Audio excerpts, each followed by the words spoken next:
শ্রীমন চৈতন্য মহাপ্রভুর অপার করুণায় শ্রী বৃন্দাবন মুকুটমণি শ্রীধাম রাধাকুণ্ড তটস্থ শ্রী শ্রী রাধা মদন মোহনজি চরণ প্রান্তে নিতাই গৌর সীতারাতের প্রসন্নতার জন্য মদীয় গুরু মহারাজ রাধাকুণ্ড নিবাসী পরম বিরক্ত নিষ্কিঞ্চন ভজন নিষ্ঠা ধাম নিষ্ঠা শ্রী শ্রী 108 প্রাণ কৃষ্ণদাস বাবাজি মহারাজের আদেশ ক্রমে ইহার নিত্য নৈমিত্তিক হরিকথার আয়োজন। আজ আমাদের আস্বাদের বিষয় মহাপ্রভুর প্রিয় বাসদ বর্জন শ্রী কৃষ্ণদাস কবিরাজ বিরচিত চৈতন্য চরিতামৃত মহাগ্রন্থ 16 পরিচ্ছেদে 184 নম্বর পারিতে কৃষ্ণদাস কবিরাজ গোস্বামী পাদ আমাদের জন্য কি কৃপা করলেন। তার পূর্বে নিত্য নৈমিত্তিক বৃন্দাবন ময়নামৃতম থেকে পরমানন্দ সরস্বতী পদের কৃপাবৃত স্বরূপ একটি শ্লোক আমরা আস্বাদন করার জন্য প্রয়াসী। কেন এই বৃন্দাবন ময়নামৃত আমরা শ্রবণ করব? কি আমাদের জন্য কি দিক নির্দিষ্ট দিলেন?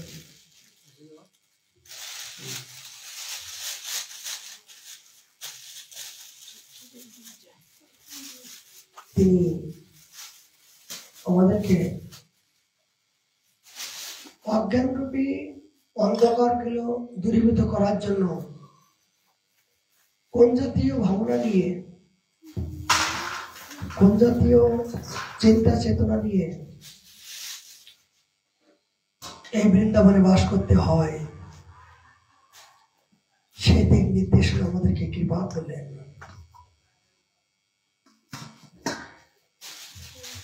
তিনি বললেন প্রথম শতকম থেকে 48 নম্বর শ্লোক থেকে বললেন, ভ্রাত বৃক্ষ তলে তলে অবস্থান করো, গ্রামে গ্রামে ভিক্ষা করো, সশন্ত চিত্তে যমুনার জল যথেষ্ট পান করো। বৃন্দাবনে বাস করতে গেলে কোন ভাবে বাস করতে হয় তিনি আমাদেরকে পথ নির্দেশনা বললেন। কি বললেন? বৃক্ষে তলে বাস করো। কেননা জড় জগতে বিষয় সম্পত্তি, রাজপ্রাসাদ, এগুলো রজগুণ তমগুণ, এখানে নিষ্কিঞ্চন মন স্থিতি হয় না। এই জন্য এই বৃন্দাবনে যদি ঐকান্তিক একান্ত শ্রী রাধা গোবিন্দের চরণাশ্রয় যদি তুমি করতে চাও, এক এক বৃক্ষের তলে এক এক দিন তোমাকে অতিবাহিত করতে হবে। তবেই তুমি এই ত্যাগ বৈরাগ্য রাস্তাটা উপলব্ধি করতে পারবে। আর কি গ্রামে গ্রামে ভিক্ষা করো, এগুলো মহাপ্রভু আদেশ। ভালো না খাইবে, ভালো না পড়িবে, ভালো না দেখিবে।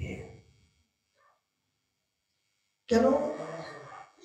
জগতে যখন ভালো মন্দ খাবার প্রতি লালসা হবে, আহার নিদ্রা ভয় মধ্য, এগুলো সর্বক্ষণ আমাদেরকে প্রতি মুহূর্তের জন্য জীবনকে বিষাদাল করতে চলেছে। এই আহার নিদ্রা ভয় মৈথুনকে সংযত যতক্ষণ না করা হবে ততক্ষণ পর্যন্ত ভজন রসের যে আস্বাদনটা সেটা উপলব্ধি অনুভব হবে না। এই জন্য তিনি বললেন এই আহারকে, বলুন তো, জগতে যত আমি খেতে চাইব তত খাবার জন্য লালসা। আজ আমাকে রসগোল্লা দাও, কালকে বলবে লাপড়ি দাও, কালকে বলবে অন্য কিছু দাও। এই জিহ্বার লালসা সর্বক্ষণ চাইবে সারা জীবনের জন্য। ঘুম, দেখবেন এই দেহটা যত বেশি আপনি ঘুমানোর চেষ্টা করবেন তত অলসতা এসে আপনাকে আক্রমণ করবে।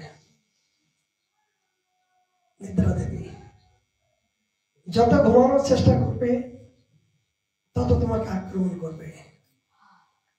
কিন্তু দেখো আমার গুরু মহারাজ যারা বৃন্দাবনে ভজন করছেন, 24 ঘন্টার মধ্য দিয়ে তারা 2 থেকে 3 ঘন্টা তাদের বিশ্রাম আছে কিনা সন্দেহ।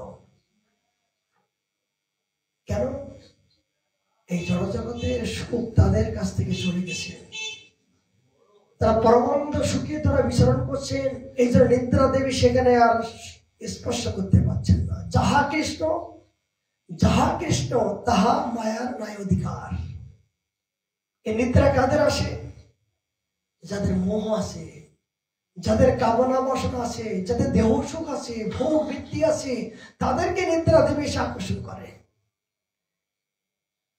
কিন্তু যাদের দেহের প্রতি আসক্ত নাই, এই জড়জগতের সুখকে তারা তুচ্ছ মনে করেছেন, জড়জগতের সুখকে মলমূত্রের মতো যারা ত্যাগ করতে পেরেছেন, মানে তারাই একমাত্র নিদ্রা দেবীকে জয় করতে পেরেছেন। কেন? এই জগতের বাইরে আর একটা জগৎ, পারমার্থ জগৎ, সেই অপ্রাকৃত আনন্দ যারা উপলব্ধি করতে পেরেছেন, যেখানে বাবা আলো থাকবে সেখানে অন্ধকার থাকতে পারে। নিদ্রা মানে তো অন্ধকার। এই যে বারবার আমাদেরকে বিভিন্ন প্রকার এই যে মন্ত্র স্মরণ করছি, ঘুমাচ্ছে, সারাদিন এত কিছু করলাম, কোন দুশ্চিন্তা আসছে না। যখন ভালো চিন্তা করবেন, ভগবানের চিন্তা করবেন, গুরুদেবের চিন্তা করবেন, তখন আপনার বিভিন্ন প্রকার অলসতা আসবে, তখন নিদ্রা দেবে এসে আপনাকে আক্রমণ করবে। কেন? এইটাই তো মনোমায়া, এই হলো মনোমায়া। সরস্বতী বললেন, অহো প্রাত, এই নিদ্রা দেবীকে জয় করতে গেলে তোমাকে নিজেকে সংযত হতে হবে। নিজেকে যতক্ষণ পর্যন্ত আহার বিহার, বাক্যবেগ, ক্রোধবেগ, উপস্থবেগ, এগুলো যতক্ষণ পর্যন্ত তুমি নিজেকে সংযত না করতে পারবে ততক্ষণ পর্যন্ত নিদ্রা দেবী তোমার কাছে পরাজয় স্বীকার করবে না। এই জন্য বললেন যে বৈরাগ্য ধর্ম অবলম্বন করতে গেলে তোমাকে এই জাতীয় নিজেকে নিঃস্বরিক্ত কাঙাল হতে হবে। বৃন্দাবনে যতক্ষণ পর্যন্ত বৃন্দাবনে সে কাঙাল না হতে পারবে, হাট বাট, বিলাসিতা, বিনোদন, এগুলো তো রজগুণ তমগুণ, এগুলো সাধকের জন্য নয়। সত্য করে বলুন তো, জগতে আপনার ধন আছে, সম্মান আছে, যশ আছে, প্রতিষ্ঠা আছে, কিন্তু কত সুখ আছে আপনার বলুন তো? কত প্রকার সুখী আছেন আপনি? মানে এই জগতে যার যত ধন সম্পত্তি, মান সম্মান যার যত বেশি, সে তত বেশি দুঃখী। কেন? বলে আমি গ্রামের মাতব্বর, বলে মাতব্বর হতে চাই না, আমি দেশের মাতব্বর হতে চাই। তাহলে দেশের মাতব্বর নয়, আমি জগতের মাতব্বর হতে চাই। আবার জগতের মাতব্বর হলে আমি স্বয়ং ভগবান হতে চাই।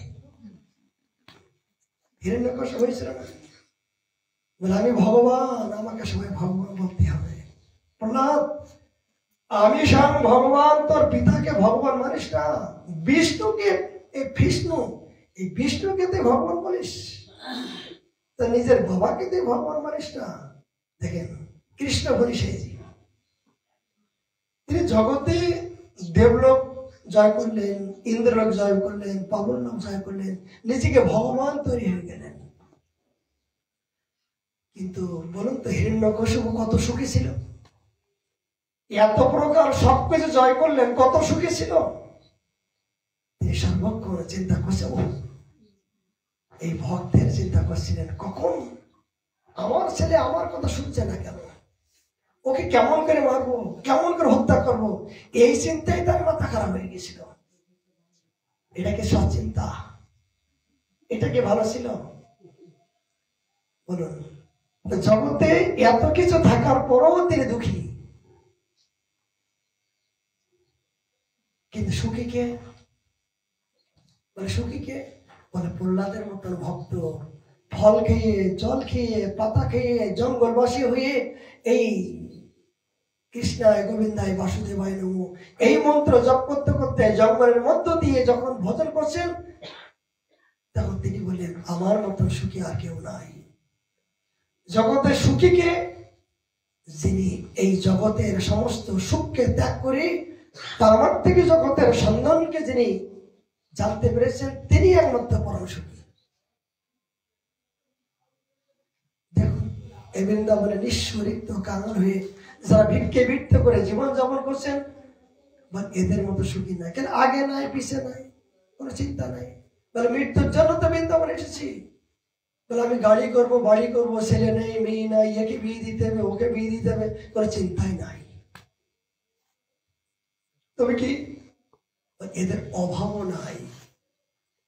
তুমি যে চিন্তা করছো সকাল থেকে সন্ধ্যা পর্যন্ত আমার ছেলেটা কি খাবে, মেয়েটা কি খাবে, কিন্তু এরা ভগবানের চিন্তা করছে। আর দেখুন, জগৎ এদেরকে দেওয়ার জন্য লাইন দিচ্ছে। এরা তোমার সংসারের চিন্তা করছে না, ভগবানের চিন্তা করছে। আর ভগবানের চিন্তার বিনিময়ে কি করছে? কত দূর দূর থেকে সে টাকা গুলিয়ে কি চায়। দেখুন, এই ইতালি থেকে আসছে একটা বড় মাইক্রোওয়েভ নিয়ে আসছে, অনেক দাম, আমি চেয়েছি, কত কিছু নিয়ে আসছে। তো ভগবানের জন্য যদি ভজন করেন, ভগবানের প্রসন্নতার জন্য আপনি কিছু করেন, তাহলে আপনার চিন্তা নয়। ভগবান বলছেন, ওকে আমি কি দেব, আমি কি দিয়ে প্রসন্নতা করব? আপনার যে আপনি চাইবেন এইটুকু, আর ভগবান এতটুকু দেওয়ার জন্য তৈরি আছে। কিন্তু আমাদের তো আত্মসমর্পণ নাই, যে বিশ্বাস নাই। এই জন্য জগতে এই ভোগের ভিতরে সুখ নয়, ত্যাগের ভিতরে সুখ আছে। সেই ত্যাগ যারা করতে পেরেছেন, তাদের পাশে যদি ভাগ্যক্রমে যাওয়ার সুযোগ হয়, তাদের সঙ্গ যদি একবার হয়ে যায়, দেখবেন আপনার ভিতরে একদিন সেই পরমানন্দ সন্ধান, সেই ত্যাগের চিন্তা চেতনা আপনার ভিতরে আসবে। এটাই পরম সত্য। কেন? সঙ্গ গুণের অঙ্গ আসে। যদি আপনি ত্যাগের সঙ্গ করেন, কোন আনন্দ, যিনি আনন্দ উপলব্ধ করছেন তার সঙ্গ যদি যখন করবেন, তখন আপনি আনন্দ পাবেন। কিন্তু আপনি যদি দুঃখের সঙ্গ করেন, চোরের সঙ্গ যদি করেন, তাহলে আপনাকে চুরি করতে হবে না? চিন্তা করা কি ভালো নয়?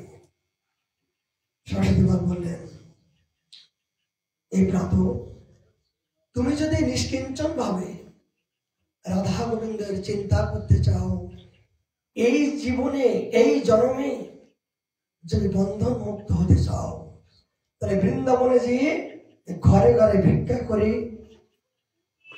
সৌন্দর্য চিত্তে যমুনার জল যথেষ্ট পান করো। বলতে তোমার জন্য এই যমুনার জল, মিষ্টি জল, শীতলতা, এই জল পান করে তুমি জীবন ধারণ করো। কারোর কাছে হাত পাতার চেষ্টা করো না। যেমন আমার গুরু মহারাজ একদিন, আমার গুরু মহারাজের জীবনী অলৌকিক ঘটনা, এগুলো মহতের জীবনে তোমরা জানো না। আমার গুরু মহারাজ, তোমার দাদু গুরু, যে চরম পর্যায়ে তার ত্যাগ, বৈরাগ্য, এগুলো ভাষায় প্রকাশ করা যাবে না। কেননা তিনি সারা জীবন এই গিরিরাজ পরিক্রমা করতেন। করতে করতে যদি কোনো ভক্ত এক বোতল জল কিনে দিত, তো বলতে, দেখো এই জলের টাকাটা দিয়ে যদি সাধু সেবা করো, তাহলে তোমার কল্যাণ হবে। গিরিরাজ ভগবান তো আমার জন্য ফ্রি জল দিয়ে রেখেছেন, কেন তুমি 20টা টাকা খরচ করবা? ওই 20টা টাকা ভগবানের সেবা করো, বৈষ্ণব সেবা করো, তোমার কল্যাণ হবে। আমার নিঃস্বার্থ ভাবে গিরিরাজ আমাদের জন্য সব জায়গায় ফ্রি জল দিয়েছে, আমি টাকা দিয়ে কেন কিনে খাবো? এদিকে যখন হাজার হাজার টাকা থেকে দক্ষিণে আসছেন, নিজে না খেয়ে সাধুদের সেবার জন্য বড় বড় রসগোল্লা দিচ্ছেন, সাধু সেবা কেমন করে হবে, সাধুরা কেমন করে প্রসন্নতা হবে সেই চিন্তা, কিন্তু নিজের সুখের জন্য, নিজে ভালো মন্দ খাবার জন্য, কোনদের জন্য এক গ্লাস জল দিয়ে কিনে খাননি। তিনি খেয়েছেন ভিক্ষাবৃত্তি করে, ব্রজবাসীর ঘরে শূন্য রুটি খেয়ে তিনি জীবন ধারণ করেছেন। আর তার একমাত্র চিন্তা ছিল সাধুদের কেমন করে প্রসন্নতা হবে। যারা পতিত জীব, যারা কৃষ্ণ বহির্মুখ, যারা কৃষ্ণ বোঝে না, তাদের দেখে তার বুকটা ফেটে যেত। ও এই পতিত জীব, এরা কেন কৃষ্ণ বোঝে না, কেন কৃষ্ণ বোঝে না? ঠিক আমার গুরু মহারাজের দ্বিতীয় নিতাই সাধের দয়ার স্বরূপ। যারা দেখো তারা দেখো কৃষ্ণ উপদেশ, আমার এক গায়ে গুরু হইয়া করে দেশ। তিনি দেখা মাত্রই সবাইকে আপন করতেন, এক মুহূর্তে, চেনা না জানা না, প্রতি মুহূর্তে আপন করে দিতেন। এই তো হরিজনের স্বভাব। জগতে আত্মীয় স্বজন বন্ধু বান্ধবকে যখন ভালোবাসবে, আর সে যখন আপনাকে ভালোবাসবে, এই ভালোবাসার মধ্য দিয়ে আপনার চাওয়া পাওয়া আছে, লেনাদেন আছে, তবে কিন্তু ভালোবাসা হয়। কিন্তু গুরু বৈষ্ণব যখন আপনাকে ভালোবাসবে, বলুন তো বাবা, এই গুরু বৈষ্ণব যখন আপনাকে ভালোবাসবে, যারা প্রকৃত নিষ্কণ যে গুরু বৈষ্ণব, তারা কিন্তু আপনার কাছে কোনো চাওয়া পাবার লালসা নিয়ে আপনাকে ভালোবাসবে না। বলে কি জন্য ভালোবাসবে? আপনি যে অজ্ঞান রূপী অন্ধকারে পড়ে আছেন, অজ্ঞান রূপী অন্ধকারে পড়ে আছেন, কেমন করে আপনার বাতি জ্বলবে, কেমন করে আপনার এই মনুষ্য জীবনটা সার্থকতা হবে, কেমন করে মনুষ্য জনমটা ভাগবত চরণে যাবেন, এই জন্য কিন্তু এই সাধুগুরু অপেক্ষা করেন। এই দয়ার জন্য তাদের প্রাণ ফেটে যায় যে পতিত জীব নয়নে দেখিবে জানি, কৃপা করে লয় হরিনাম। এই পতিত জীব যারা হরি বলতে শিখেনি, তাদেরকে কল্যাণ করার জন্য সাধুদের প্রাণ ফেটে যায়। কেন? আর তারপর বাঙালি জাতি, আমার মহাপ্রভুর গুণ, মহাপ্রভুর জাতি, দেখুন আজ ইতালি থেকে এরা বাংলা ভাষা জানে না, বুঝে না, দেখুন বাংলায় পাঠ শুনছে। তারা নিজের দেশ, আনন্দ, সুখ সবকিছু ত্যাগ করে সারা জীবন এই রাধাকুণ্ডের তটে, রাধারানীর চরণে নিজেকে আত্মসমর্পণ করার জন্য দুজনেই এখানে এসেছেন সারা জীবনের মতন। কি করবেন? আমাদের মতন কাঙালের মতন মাদুগিরি করবে, ভিক্ষা করবে, গিরিরাজ পরীক্ষা করবে, নিত্য ভিক্ষা করবে, আর এইভাবে জীবনযাপন করবে। চিন্তা করা যায়? আমরা গৌর দেশে জন্মগ্রহণ করলাম, মহাপ্রভুর দেশে জন্মগ্রহণ করলাম, কিন্তু আমার ভিতরে এই ত্যাগ আমার আসছে না। আর ইতালি থেকে তাদের সুখ, তাদের কোটি কোটি টাকা সম্পত্তি, এত ভালোবাসা, এত বড় সুখ ত্যাগ করে আজকে এই বৈরাগ্য পথ অবলম্বন করার জন্য ছুটে আসছে পাগলের মতো। কি শিক্ষা দিচ্ছে?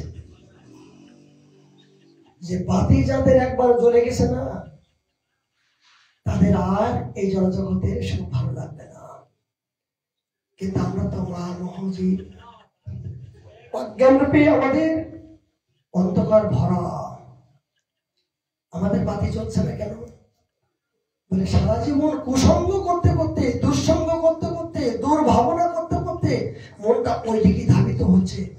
এই জন্য আমাদের প্রকৃত অসত্যের সত্য করি মানি।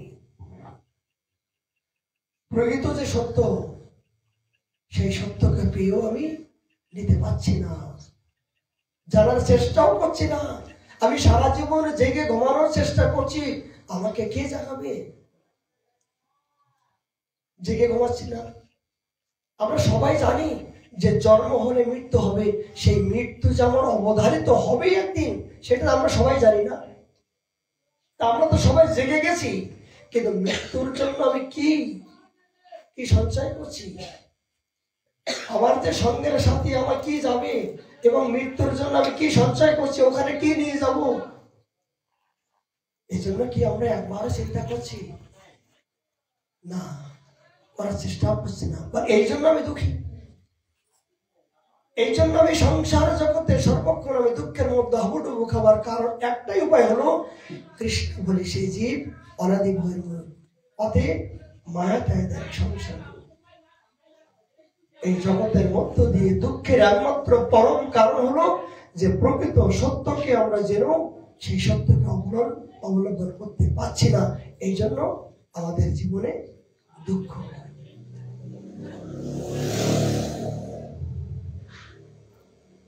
সরস্বতীবাদ বললেন, হে পেয়াদ, সম্মানের অতি ঘোর বিষ বলিয়ে মনে করো। খুব সুন্দর বলছে, তুমি যদি বৃন্দাবনে বাস করতে চাও তাহলে কেউ তোমাকে সম্মান দেবে এই আশা তুমি কোনদিন করো না। যদি মনে করো আমাকে সম্মান দেবে, আমি সাধু হয়েছি, আমি গুরু হয়েছি, আমাকে মালা পরাবে, সবাই আমাকে সম্মান করবে, জয় জয় করবে, মানে তুমি এখনো সাধু হওয়ার যোগ্যতা হও নাই। নিজেকে যখন সম্মান পাওয়ার জীবনে কোনদিনের লালসা একবার মনে আসে, তাহলে তোমার এখনো সাধু হওয়ার যোগ্যতা নাই। কেন? ছোটবেলায় প্রথম ভাগে পড়েছি, নিজেকে যে বড় মনে করে সে বড় নয়, লোকে যারে বড় বলে সেই বড় হয়, তাই তো? যখন তুমি প্রকৃত জীবনে ভজন করবা, তখন তোমাকে বড় হবার জন্য চিন্তা করতে হবে না। জগৎময় তোমাকে বড় করবে, জগৎময় তোমাকে সম্মান করবে, জগৎময় তোমাকে মালা করবে।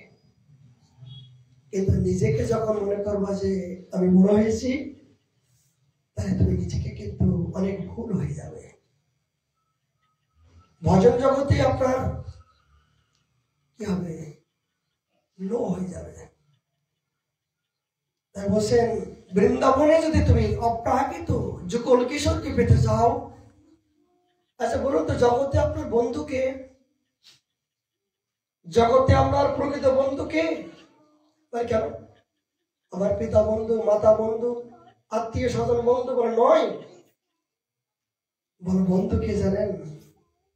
যে আপনাকে গালাগালি দেবে, যে আপনাকে নিন্দা করবে, যে আপনি উপহাস করবে, সেই হলো আপনার পরম বন্ধু। এত বড় কথা? হ্যাঁ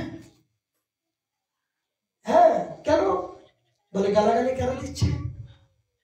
নিশ্চয়ই তুমি তার চরণে কোনো অপরাধ করেছো, তোমার ভিতরে কোনো দোষ আছে।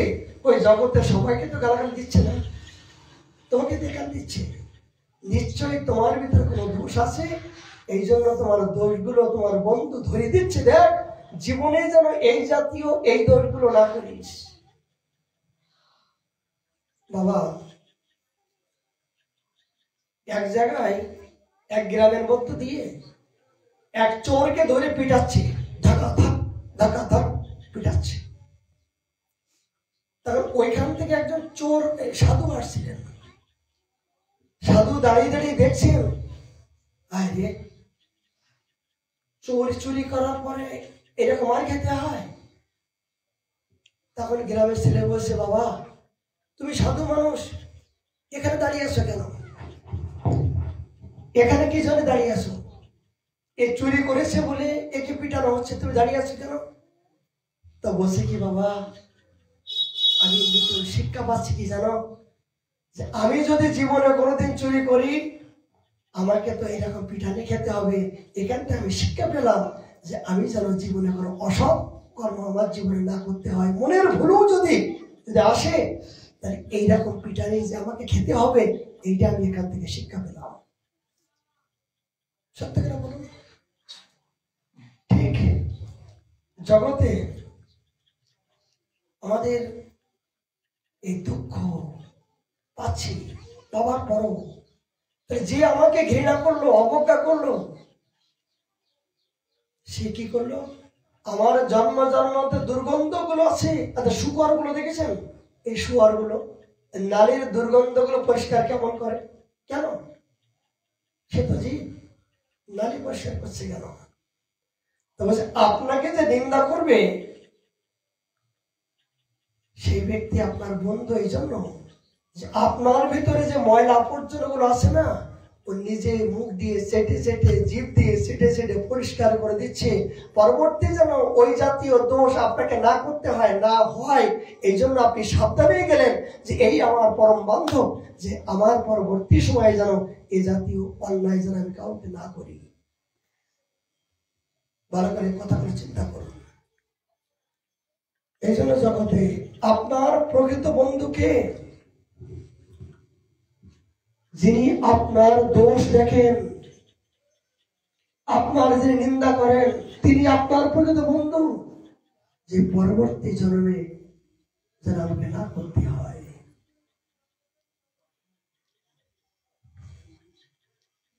ভক্তমানের এক সাধকের জীবনে আমরা দেখতে পাই, তিনি প্রতিদিন এরকম হরিকথা পরিবেশন করতেন। একজন ব্রাহ্মণ, আর সেই সাধু জঙ্গলে তিনি হঠাৎ করে যে হরিকথা পরিবেশন করছেন। এই সাধু হরিকথা পরিবেশনে মুগ্ধ হয়ে সমস্ত গ্রামবাসী এই সাধুর পাশে গিয়ে ওই প্রথম সাধুর যে শ্রোতা, এই দ্বিতীয় সাধুর পাশে এসে ভরে গেছেন।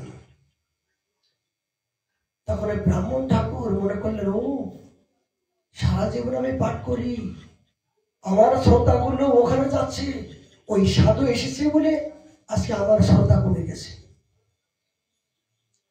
মনে মনে একটা হিংসা শুরু হলো, মাৎসর্য শুরু হলো, যে কেমন করে সাধুকে মারবো, কেমন করে আমি ওকে দণ্ড দেব। কি করলেন? একদিন রাতের অন্ধকারে সাধু বাবা একা যাচ্ছেন, তিনি পিছন থেকে ধাক্কা ধাক তাকে পিটানি শুরু করলো। মারার পরে তাকে আহত করলো। আহত করার পরে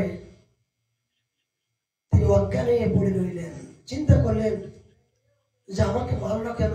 আমি তো তার জন্য কোনো অপরাধ করিনি, কেন মারলো? নিশ্চয়ই কোনো অপরাধ হয়েছে। কি করলো জানেন? যাকে মারলো তিনি সকালবেলা গিয়ে বললেন, বাবা, এই ব্রাহ্মণ ঠাকুর কৃপা করে আমাকে বলুন যে আপনি যে আমাকে কৃপা করলেন, আমার অপরাধটা কি ছিল? কেন আমি যদি নিজের অপরাধ আমি না জানতে পারি, এরকম অপরাধ আমি সারা জীবনই করবো, আপনি আমাকে কৃপা করে বলুন। যখন এই সাধু ওই চরণে আত্মসমর্পণ করছেন, তখন ব্রাহ্মণ ঠাকুর বিবেক রূপে, এই বিবেক রূপে দংশন করে বুঝতে পারলেন, তিনি দেখো, আজ তোমার কোনো দোষ না, আমার কৃতকর্মের জন্য তোমার প্রতি আমি যে মাৎসর্য করছিলাম, যে আমার শ্রদ্ধা হয় না, তোমার কোনো শ্রদ্ধা হয়, তাই এই মাৎসর্য ভাবে তোমাকে অপমান করেছি। একমাত্র তুমি সাধু হওয়ার যোগ্য। তুমি অভিমান শূন্য হয়ে জগতে নিজের সম্মানকে ত্যাগ করে অপরকে সম্মান যে কেমন করে দিতে হয় তুমি আমাকে শিক্ষা দিলে। এই জন্য জগতে প্রকৃত বন্ধুকে এ কথাগুলো বলা যতটুকু, জীবনে যদি এই কথাগুলো কেউ আচরণ করতে পারে, তিনি একমাত্র সাধু, তিনি একমাত্র সেই অপ্রাকৃত রাজ্যে পরম ধন পাওয়ার মতন সামর্থ্যবান, যিনি এই নিন্দাকে হজম করে তাকে বন্ধ বলে বরণ করে যিনি নিতে পেরেছেন জগতে, তিনি একমাত্র সাধু। সাধু বলে অলক্ষ্য। এটা নয় যে আমাকে গালাগালি দিল, আমি বেশি করে দিলাম, একটা চড় মারলো, তাকে দুটো মারলাম, নয়। এটা মহাপুরুষরা বলছেন যে ত্রিনাদ বিশ্ববিচন তর্ণ বিশ্বস্ন অমারেণ মানবের কীর্তনিয়া সদাহরি। একটা ঘাসের ওপরে যদি কেউ পা দেয়, এই পাটা উঠানোর পরে ঘাস কি বলে যে তুমি আমার গায়ের উপর পা দিয়েছে কেন? ঠিক সাধকের জীবনে এই জাতীয় হওয়া উচিত যে তোমার জীবনে কোন প্রকার যদি কেউ অপমান করে, কিন্তু অপমান করার পরেও তুমি জানো তাকে অপমান করার চেষ্টা করো না। তোমাকে কেউ মারলো, তুমি যেন কাউকে মারার চেষ্টা করো না। বললে কি হবে? তাহলে সে আর তুমি পার্থক্য হলে কোথায়? যে তোমাকে মারলো আর তুমি তাকে মারলে সমান হয়ে গেল। তুমি যে সাধু হয়েছো, তুমি যে ভগবানের ভক্ত হয়েছো, পার্থক্য কোথায়? পার্থক্য কিছু নয়। এই জন্য সাধকের জীবনে নিজেকে তৈরি হতে গেলে একমাত্র অভিমান শূন্য নিতাই নগরে বেড়ায়। নিজের অভিমানকে ত্যাগ করে অপরকে যিনি সম্মান করতে পেরেছেন, তিনি একমাত্র পরিজন, তিনি একমাত্র সজ্জন, তিনি একমাত্র আচার্য, আবার মতো সামর্থ্যবান।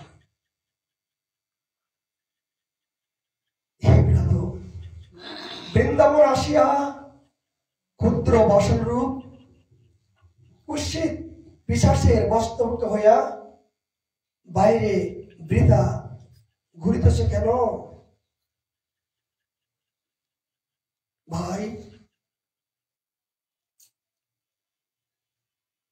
অনুরাগে শ্রী রাধা মুরলীধরের ভজন করো, বৃন্দাবনের ত্যাগ করিও না।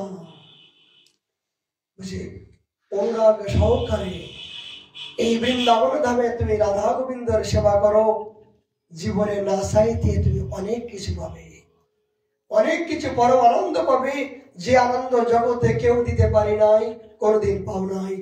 তুমি কেন চিন্তা করছো? তোমার সাক্ষাৎ যুগল কিশোর তোমাকে দেওয়ার জন্য বসে আছেন, তুমি নিতে পারছো না কেন?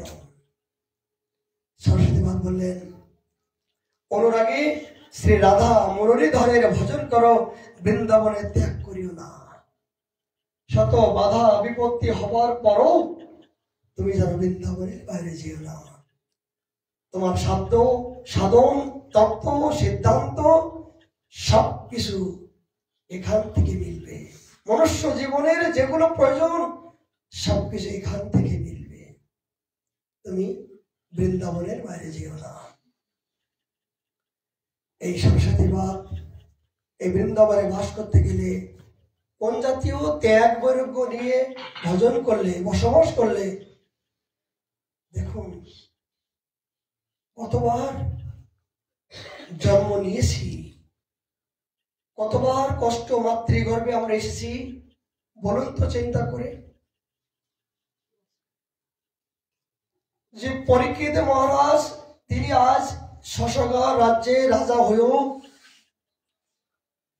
তিনি ধর্মপ্রাণ, তিনি স্বয়ং মাতৃগর্ভে সাক্ষাৎ ভগবত দর্শন পেলেন, পাওয়ার পরও তিনি অভিশপ্ত হলেন সামান্য অপরাধের জন্য। কিন্তু ওই অভিশপ্তটা হলো তার জীবনে একটা কৃপা। যদি তিনি অভিশপ্ত না হতেন তাহলে কি জানতে পারতেন যে আমার একমাত্র এই মৃত্যুর সম্পন্ন অবস্থায় আমার কি কর্তব্য, কি করণীয়, এই কথা কি রাজা বলতে পারতেন, জানতে পারতেন? তিনি জানতে পারলেন কখন? যে আমার মৃত্যুর সময় এসেছে। এই মহর্ষিগণ তোমরা কৃপা করে বলো এই সময় আমার কি কর্তব্য। শুধু পরীক্ষিত মহারাজের এই প্রশ্ন নয়, সমস্ত জীবের জন্য এই জাতীয় প্রশ্ন যে জীবের মরণাপন্ন অবস্থায় কি কর্তব্য। বলুন তো, যে আপনার মৃত্যুর সময় এসে গেছেন, মহাকাল যমদূত আপনাকে নিবার জন্য এসেছেন, আপনি কি করবেন? আপনি কি বলবেন যে না আমার ছেলেটা কোথায়, মেয়েটা কোথায়? বলতে পারবেন? তখন কি বলার সময় হবে? বলার সময় হবে না। বলি পরীক্ষিত মহারাজকে দিয়ে জগৎকে শিক্ষা দিচ্ছেন, সবার জন্য এই প্রশ্ন যে মৃত্যুর সময় আপনার সম্মুখে এসে গেছেন। কিন্তু পরীক্ষিত মহারাজ তো জাতরতী ছিলেন, ভগবানের নিজজন, তার মাতৃগর্ভের মধ্য দিয়ে সাক্ষাৎ ভগবত দর্শন, উত্তরার গর্ভের মধ্য দিয়ে তিনি ভগবত দর্শন পেয়েছিলেন। এই জন্য তিনি 1 সপ্তাহ সময় পেলেন, 1 সপ্তাহ পরে তার মৃত্যু হবেই হবে। কিন্তু আপনি বলুন তো আপনার কত সময় পরে আপনার মৃত্যু হবে? আপনার কি কোনো ঠিকানা নির্ধারণ আছে? মহাকাল কখন কি হয় জানি না, যে কোনো মুহূর্তে আপনার জীবনে মহাকাল এসে গ্রাস করতে পারে। তাই পরীক্ষিত মহারাজ জানতে পেরেছিলেন 7 দিন পরে মৃত্যু বলে তিনি তার একটা নির্দিষ্ট কর্ম, যে কোন কর্ম করলে তিনি উদ্ধার হবেন, এমন তো সাধন আমাদের নাই যে আমরা কি করব। পরীক্ষিত মহারাজের চেয়েও আমাদেরকে সবসময় সচেতন হওয়া উচিত, যে না কখন কি হয় জানি না। কমল দল জল জীবন টলমল ভজ হরিপদ মনে। বলছে কমলের পাতায় যেমন জলটা টলমল করছে সর্বক্ষণ জন্য, কখন কি হয় কখন কি হয়, ঠিক আমার জীবনের তরিটা, আমার এই পরমায়ুটা এই এই পদ্মে পথের মতন কখন টলমল করছে, কখন যে দপ করে প্রদীপটা নিভে যাবে এমন কোনো নিশ্চয়তা আমার নাই। আছে নাকি? তাহলে আমি কেন এখনো পর্যন্ত বঞ্চিত আছি? কেন এখনো হরিভজন করছি না? আমি আমার নিজের বাড়ি যাবার জন্য কেন তৈরি হচ্ছি না? এইটাই তো আমার জীবনে অজ্ঞানতা, এইটাই আমার জীবনে অজ্ঞানতা। যারা প্রকৃত এই সত্যকে জানতে পেরেছেন যে আমার জীবনে 84 লক্ষ জন্ম, প্রতি জন্মে আমি পেয়েছিলাম, কিন্তু আমি তো হেলাই নষ্ট করে ফেললাম, কিছু কাজে লাগাতে পারলাম না। এই জন্মটা দুর্লভ জন্ম পেলাম, আমাকে একমাত্র হরিভজন করার মতন উপযুক্ত এই পাত্র আমি পেয়েছি। সেই পাত্র পাওয়ার পরও যদি আমি এই মনুষ্য জীবনটা আমি যদি সঠিক কাজে ব্যবহার না করি, তাহলে কিন্তু হেলাই এই জীবনটা আমি নিজে হাতে করে, আমি নিজের তরবারি দিয়ে নিজের জীবনটা আমি নষ্ট করতে চলেছি।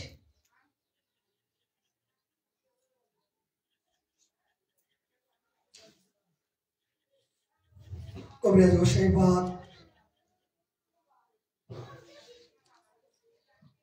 আমাদের ষষ্ঠ পরিচ্ছেদে বললেন, তবে মহাপ্রভু তারে কৃপা দৃষ্টি করি আশ্বাসিসা কহে তুমি একজন মুসলমান, যে ধর্ম বিদ্বেষী ছিল, মহাপ্রভুকে মানতেন না, হিন্দুকে মানতেন না, হিন্দুকে দেখে তিনি বিদ্বেষী ছিলেন, কিন্তু মহাপ্রভুর অপরূপ এই দৃষ্টি দেখে, তার অঙ্গভঙ্গি দেখে তিনি প্রসন্ন হয়ে গেলেন।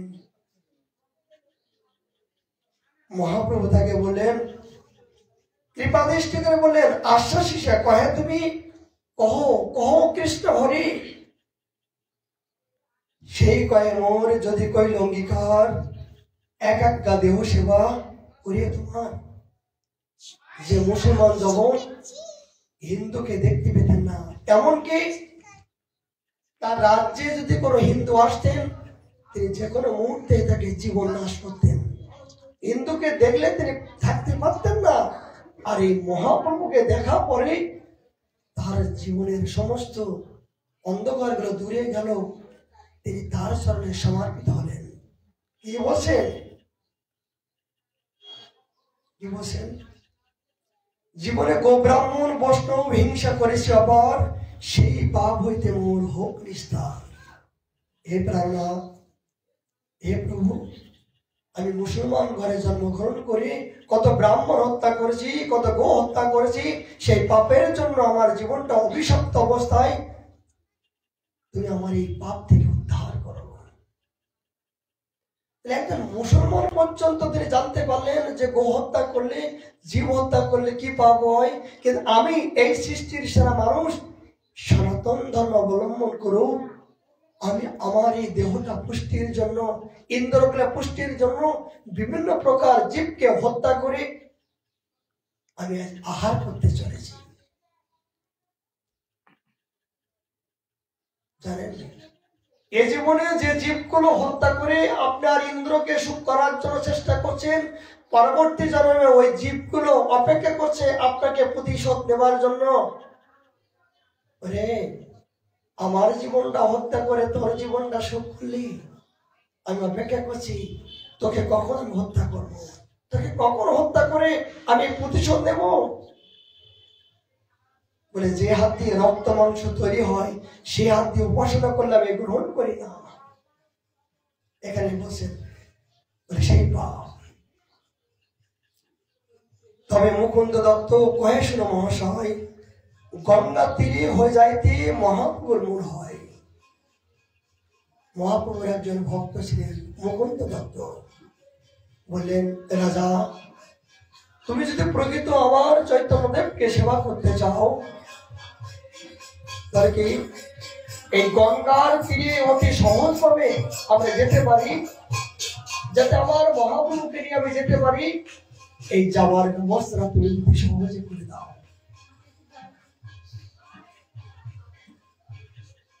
তাহা যাইতে করো তুমি সহায় প্রকার, এই বড় আজ্ঞা, এই বড় উপকার।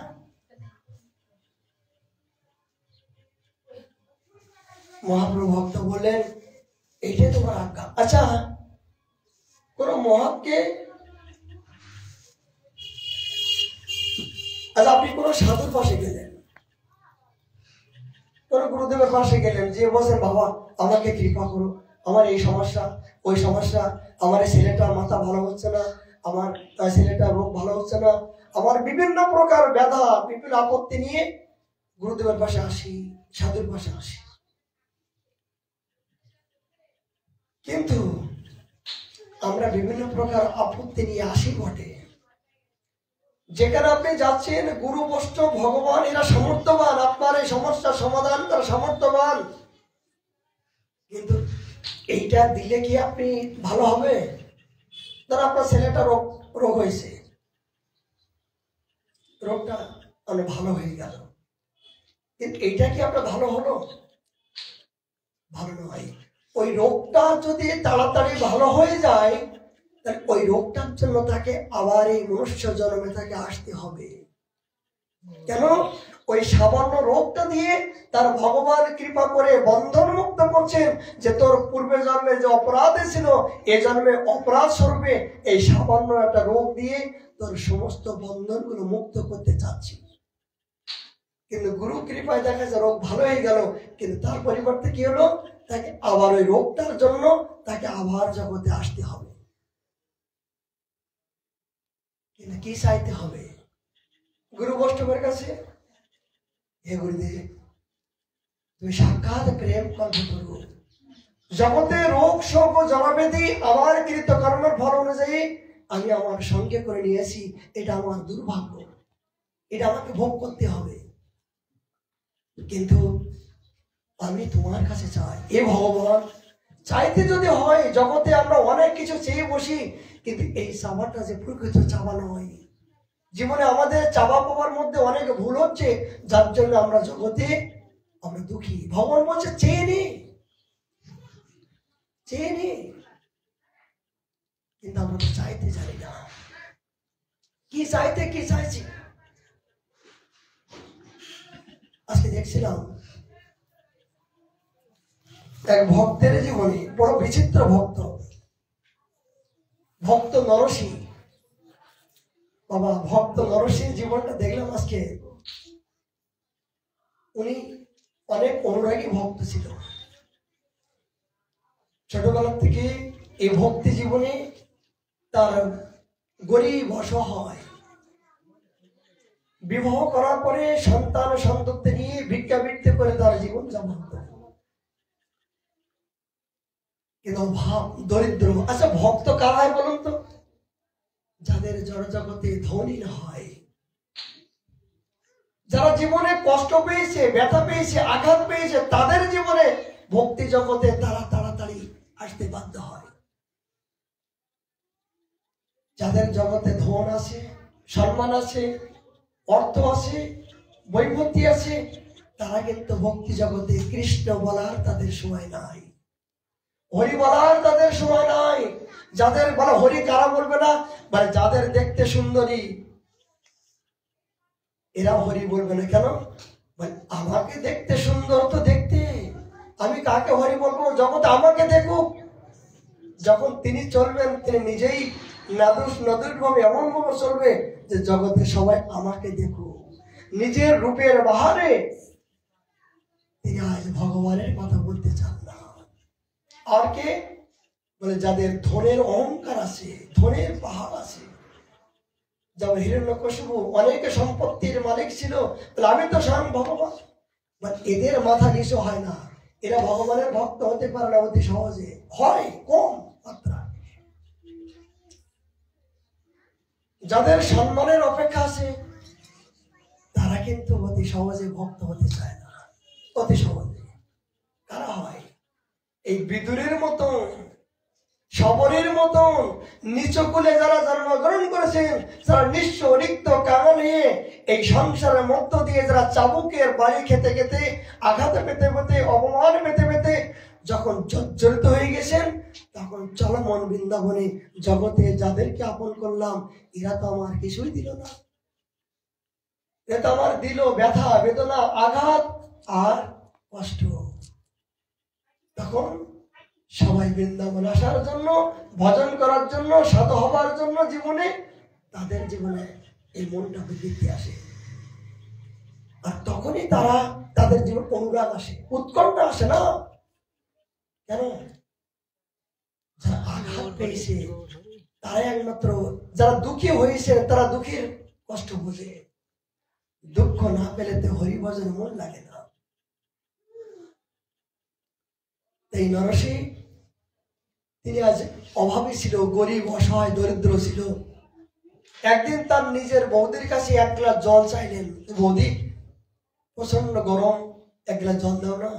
বলছে, মূর্খ, তুমি কামাই করতে পারো না, ইনকাম করতে পারো না, জল চাও, লজ্জা করো না? যাও যাও, এখান থেকে বেরিয়ে যাও। এই তার নিজের বৌদি তাকে এইরকম ঘৃণা করলেন। এই তার ভিতরে একটা বৈরাগ্য আসলো। জীবনে সবার ভিতরে বৈরাগ্য আসে না, ত্যাগের মনটা অতি সহজ হয় না। সারা জীবনে কুত্তার মতন ব্যবহার করলেও আপনার বৈরাগ্য হবে না।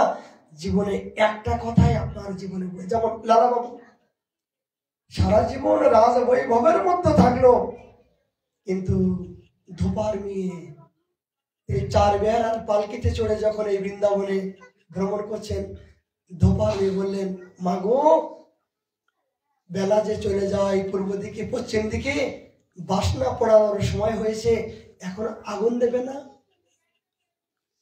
লালা বাবু মনে করলেন, তাই তো, তাই তো, শোনো শোনো, রাখো, এখনই এই আমার এই এখানে নামাই দিয়ে তোমরা চলে যাও।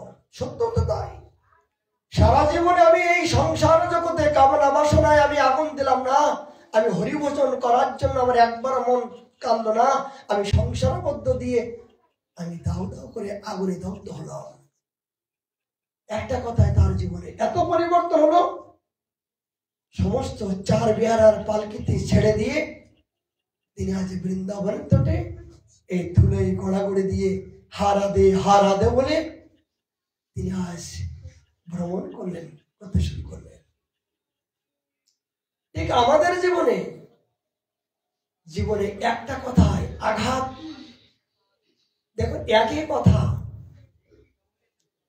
কথার মধ্য দিয়ে দেখা যায় কেউ আপনাকে গালাগালি দিচ্ছে, আবার কেউ আপনাকে প্রশংসা করছে। একই কথা, যিনি গালাগালি দিচ্ছেন তার কথা শুনে আপনার দুঃখ লাগছে, আর যিনি প্রশংসা করছেন তার কথা শুনে আনন্দ লাগছে।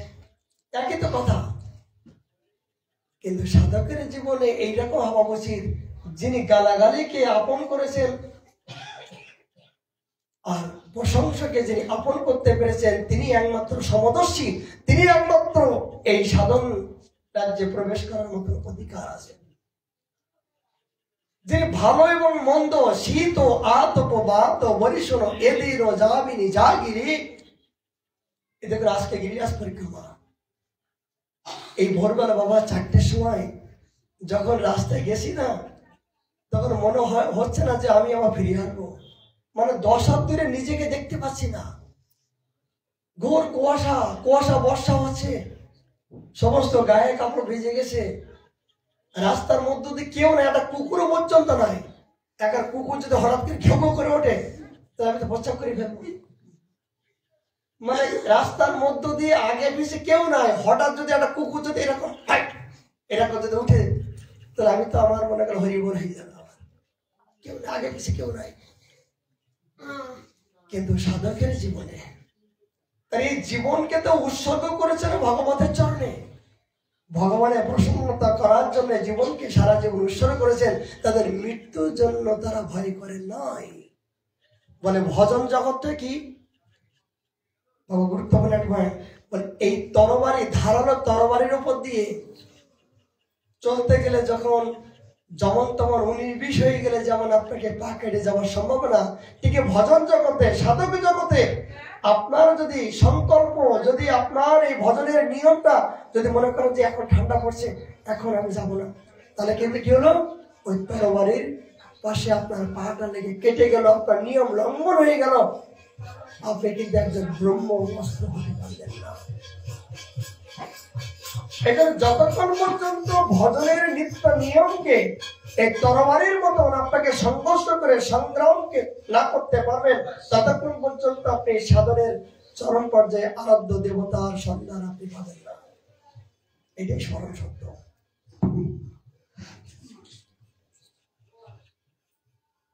ভক্ত নরসি এই বৌদির জলের ধিক্কার শুনে তিনি ছুটে আসলেন জঙ্গলের মধ্য দিয়ে। একটা কথাই জীবনে কি পরিবর্তন হল, জঙ্গলের মধ্যে ছুটে আসলেন। ও জগতে আমার কেউ ভালোবাসলো না, হে ভগবান। তিনি জঙ্গলের মধ্য দিয়ে 1 সপ্তাহ ব্যাপী জল পর্যন্ত তিনি গ্রহণ করলেন না। প্রতিজ্ঞা করলেন, এ না, আমার একটাই সংকল্প, জীবনে যতক্ষণ পর্যন্ত তোমার দর্শন না পাবো ততক্ষণ পর্যন্ত আমি জল পর্যন্ত গ্রহণ করবো না। এই হলো প্রতিজ্ঞা, এই হলো সংকল্প। বাবা 1 সপ্তাহ যখন জল পর্যন্ত গ্রহণ করলেন না, উপবাস, স্বয়ং ভোলে বাবার উপাসনা করতে শুরু করলেন। ভোলে বাবা প্রসন্ন হয়ে বসেন, নরসি নরসি, তোর তপস্যায় আমি প্রসন্ন হয়েছি, কি চাই বল। তখন বলছেন, প্রভু তুমি যে আমার সামনে এসেছো, তুমি যে আমাকে বর চাই, আমি যে কি চাইবো এটা তো আমি জানি না। ভক্ত বলছেন, প্রভু আমি যে তোমাকে তপস্যা করলাম, কিন্তু আমি যে কি চাইবো তোমার কাছে এটা তো আমি জানি না। দেখুন ভক্ত কেমন চতুরতা। আর আপনি হলে কি চাইবেন, আমাকে পরশমণি দাও, আমি রাজা হতে চাই। যেমন সমস্ত অসুরগণ বলছেন কি, হিরণ্যকশিপু বলেন আমি অমরত্ব হতে চাই। বলে তপস্যা করেছো, ব্রহ্মা এসে বলছেন তুমি কি চাও, বলে আমি অমরত্ব হতে চাই। তো ব্রহ্মা কি বললেন, আমি স্বয়ং তোমাকে সৃষ্টি করেছি, আমি নিজেই অমরত্ব না, আমার একদিন মৃত্যু হবে, আমাকে একদিন এই ব্রহ্মপদ ত্যাগ করে যেতে হবে, আমি তোমাকে কেমন করে অমরত্ব দেব। দেখুন অসুরের প্রবৃত্তি কেমন, তিনি অমরত্ব ভোগ করলেন না।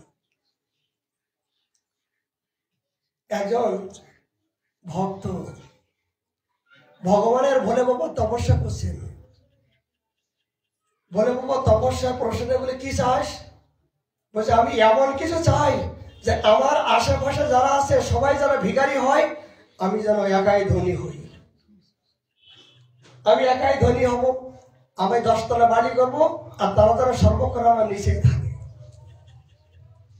তখন দেবতা বললেন, এত বড় চতুর, ওই একাই বড় হতে চাই। তাহলে শোন, তুই যে না, উনি বললেন এ দেবতাগণ আমি একটাই তপস্যা, বলে কি, আমি যেখানে বসে যা চাবো আমি তাই যেন আমার সামনে হাজির হয়। দেখুন অসুরের ভিতরে কি বুদ্ধি, বলে আমি যেখানে বসে যা চিন্তা করব সেই যেন আমার সামনে হাজির হয়। তখন দেবতা বললেন, এ তো বড় চালাক, এর চেয়ে চালাক তার কেউ নাই। দেবতা মনে করলে, হ্যাঁ আমি দিতে পারি একটা শর্ত, তুই যেখানে বসে যা চিন্তা করবি তোর বাড়ির পাশের লোক তার দ্বিগুণ হবে। তুই যেখানে বসে যা চিন্তা করবি তোর বাড়ির প্রতিবেশী তার দ্বিগুণ পাবে। বলে দ্বিগুণ পাবে, তপস্যা করলাম আমি আর সে দ্বিগুণ পাবে, বলে হ্যাঁ তাই হোক। এবার কি হলো, ও হঠাৎ করে একটা জঙ্গলের মধ্যে দিয়ে বলছে, প্রভু আমি দোতলা বিল্ডিং চাই। দোতলা বিল্ডিং হলো, এবার ওর প্রতিবেশী হলো 4 তলা বিল্ডিং। ওর দোতলা হলো আর প্রতিবেশী হলো 4 তলা বিল্ডিং।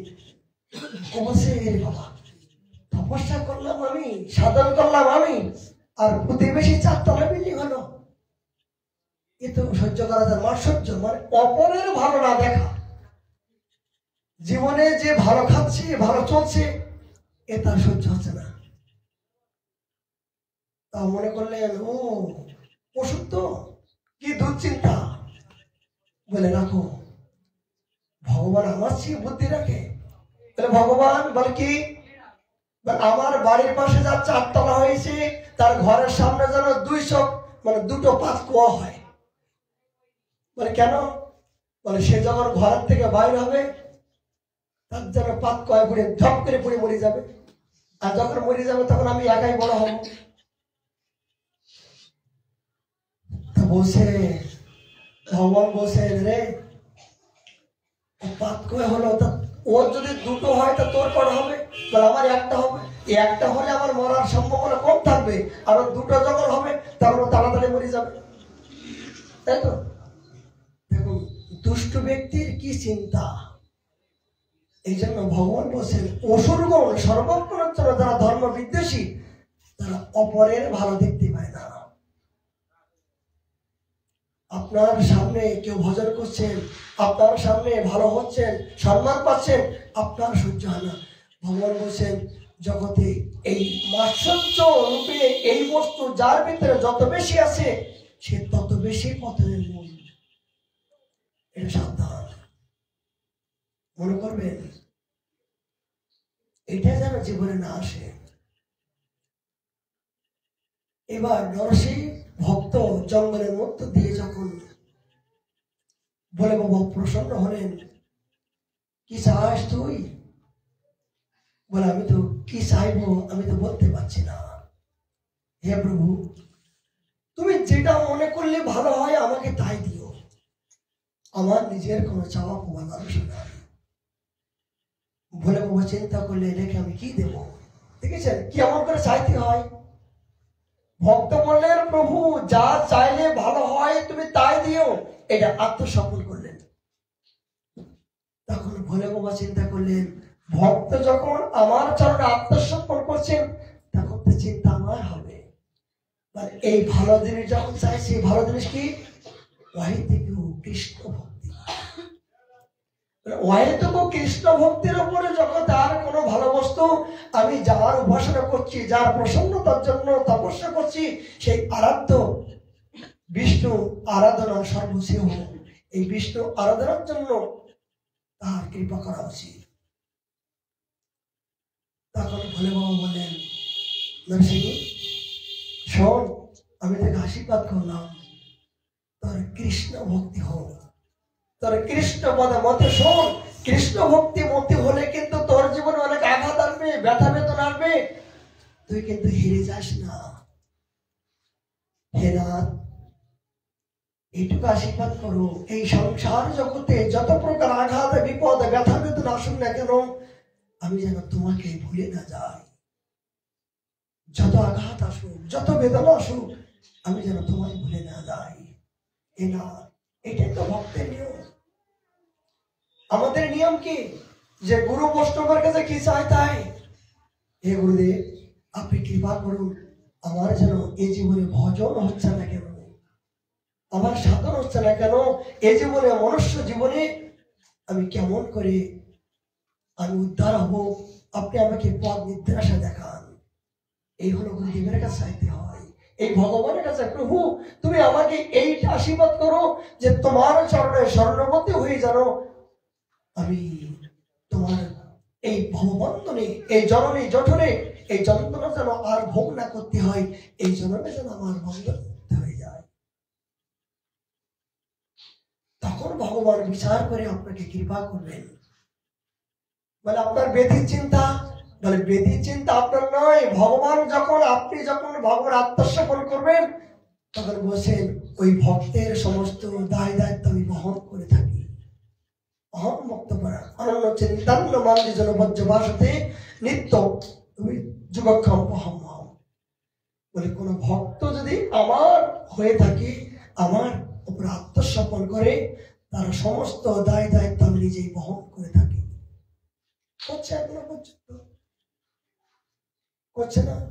এই বৃন্দাবনে যখন এতগুলো মন্দির আছে, ওই কোন সাধুরা কি জোর খাটতে যায়?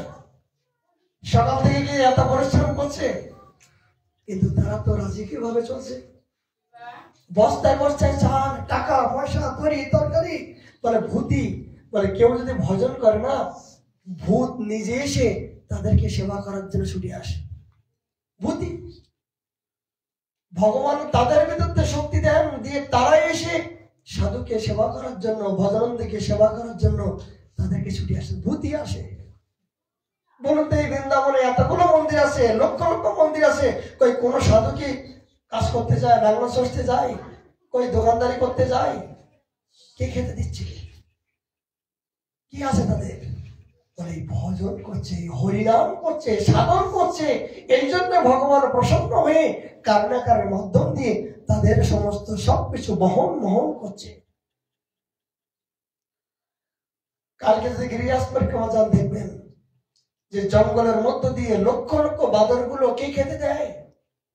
হাজার হাজার গরুগুলো অভুক্ত অবস্থায়, কোনো মালিক নাই, কিন্তু তাদের শরীরগুলো কত হৃষ্টপুষ্টি, দেখলে মনে হয়।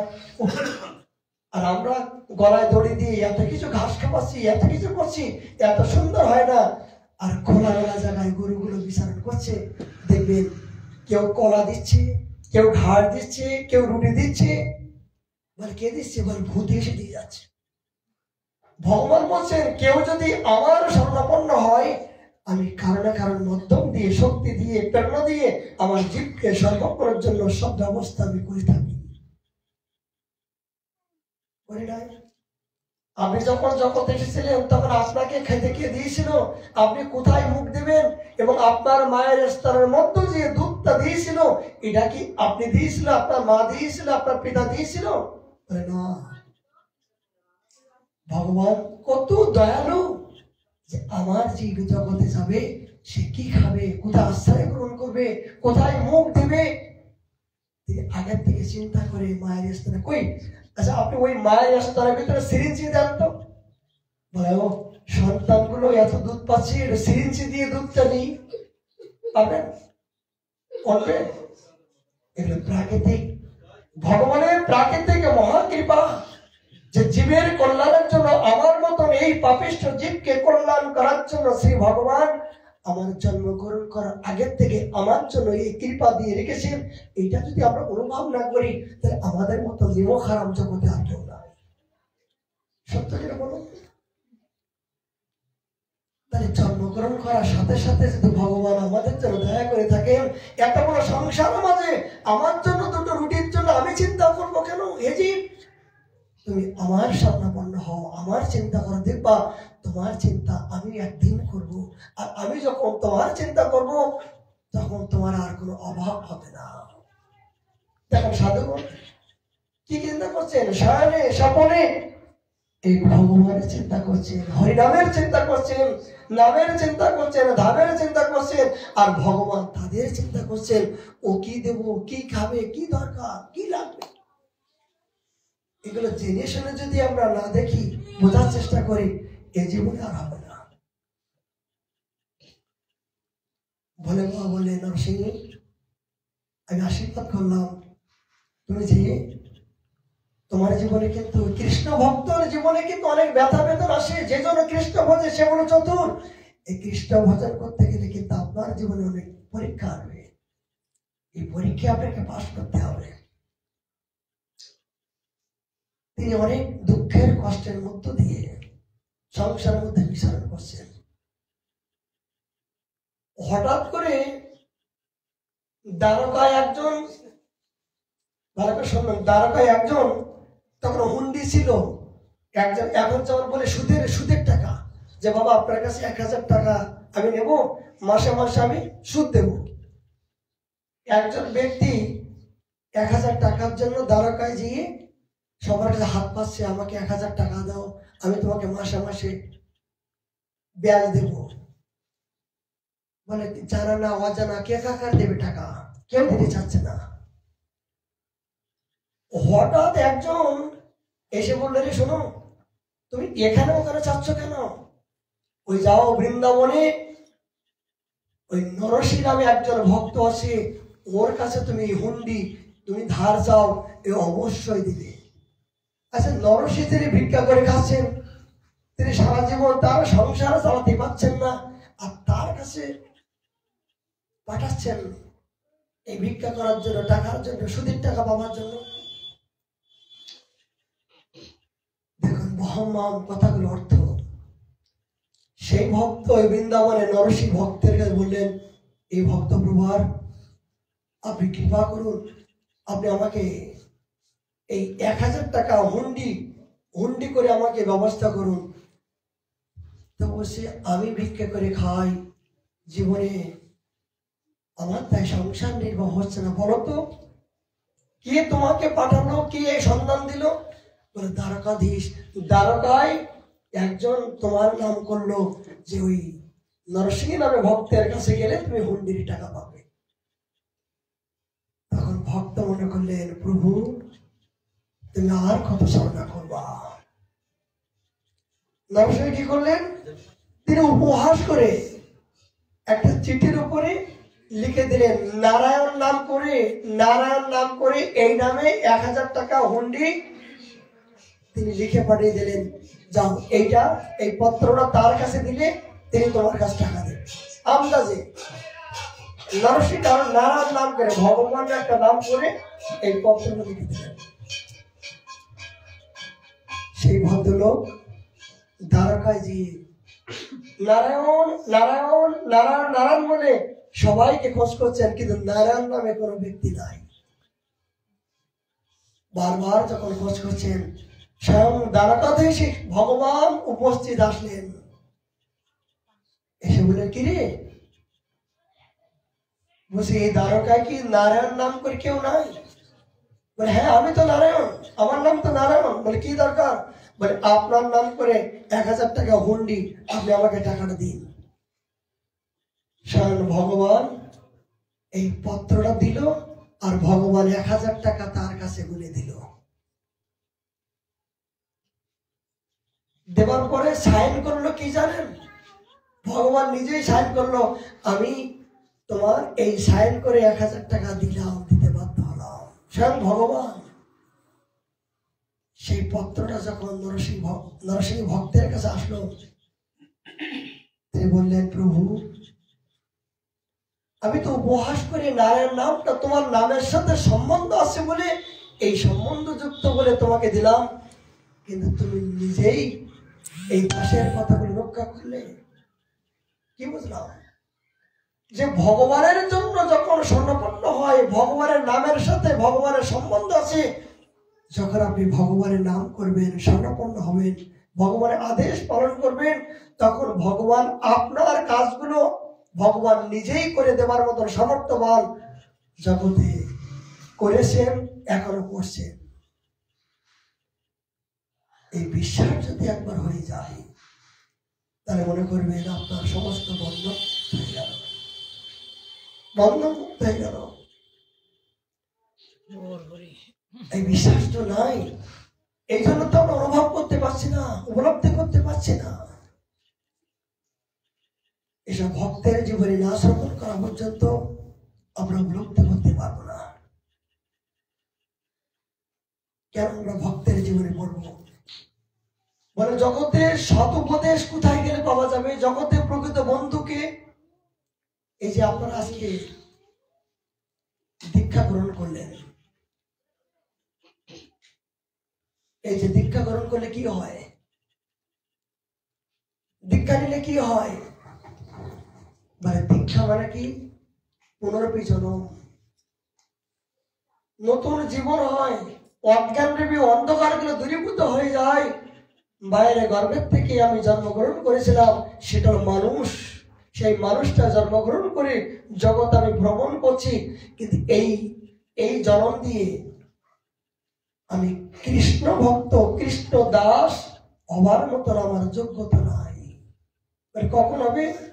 মানে যেদিন থেকে আপনি এই জীবনটা, এই জন্মটা সদ্গুরু চরণাশ্রয় দিয়ে আপনি নিজেকে আত্মসমর্পণ করবেন, সেই দিন থেকে আপনার প্রকৃত মানুষ, প্রকৃত হুঁশ হয়ে আপনার জন্মটা সার্থকতা হবার মতন সামর্থ্যবান।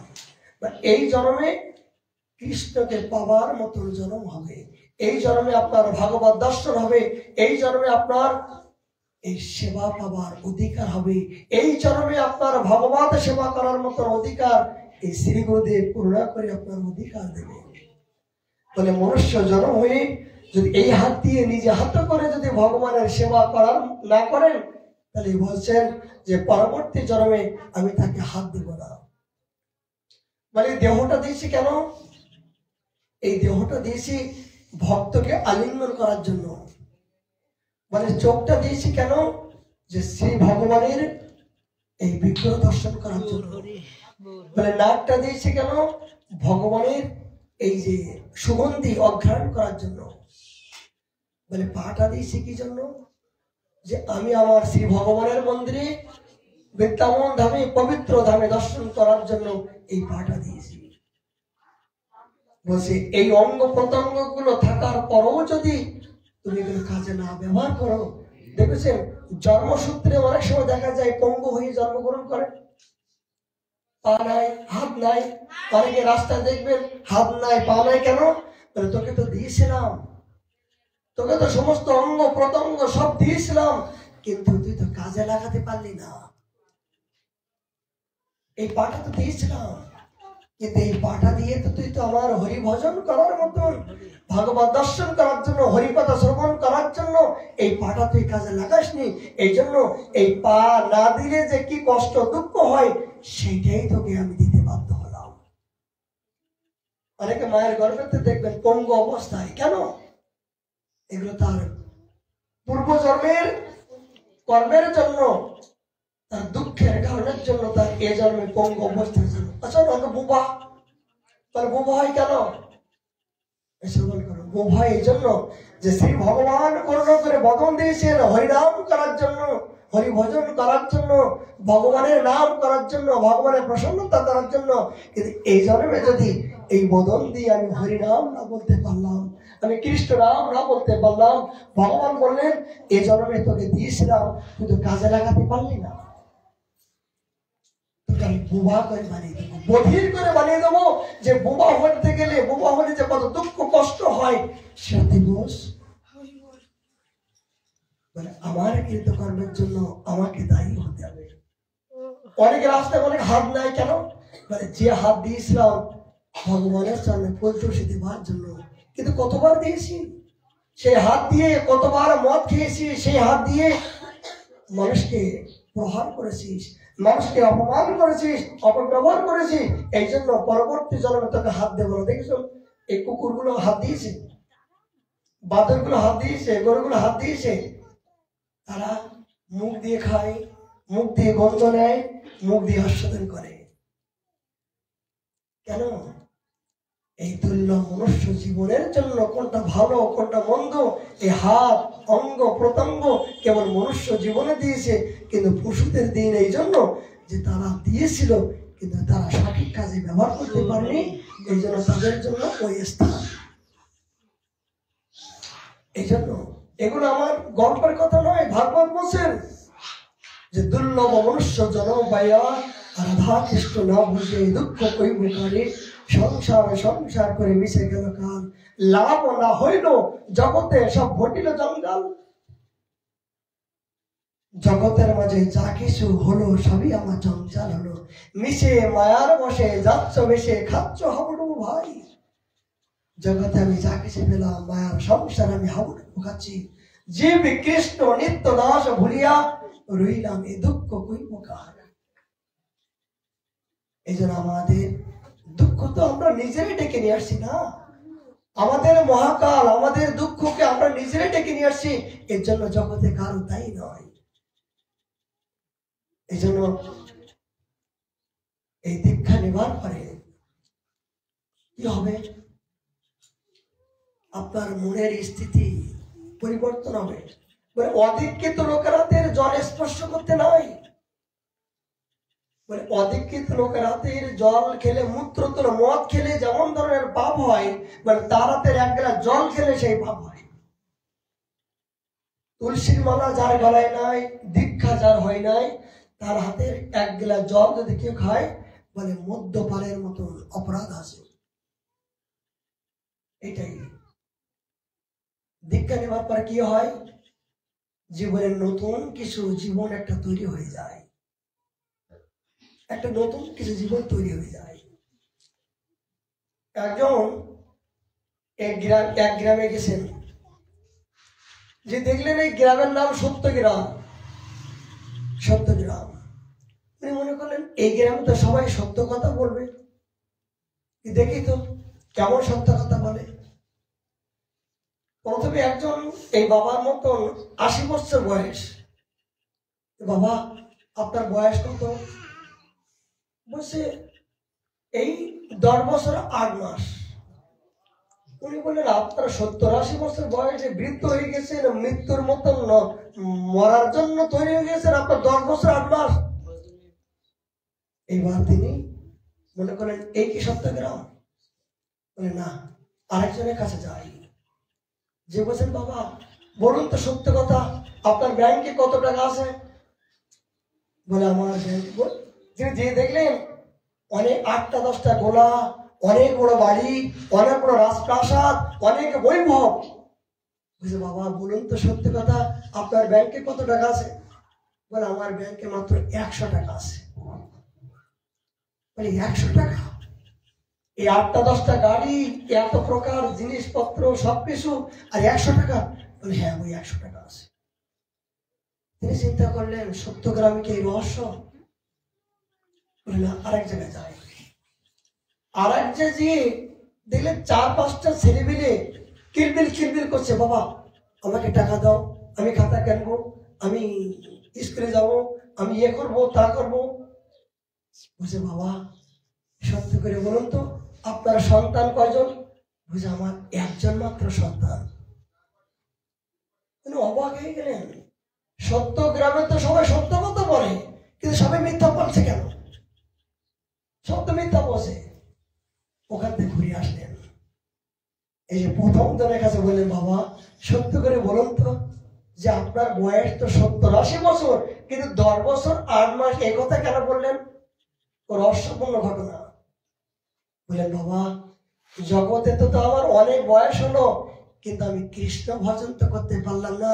যেদিন থেকে গুরুদেব আমাকে দীক্ষা দান করেছেন সেদিন থেকে আমার নতুন জীবন শুরু হয়েছে। আমি মাত্র দীক্ষা নিলাম 10 বছর 8 মাস আমার বয়স হলো। আমার দীক্ষার বয়স 10 মাস 8 বছর, 10 বছর 8 মাস মাত্র দীক্ষার বয়স হলো। এই জন্য এখান থেকে আমার জীবনটা শুরু হলো। আর আগে যে আমি 70-80 বছর বয়স, এই জীবন আমি হরিভজন করতে পারলাম না, আমি হেলায় নষ্ট করে আমি জীবনটা নরকের দিকে গিয়েছিলাম।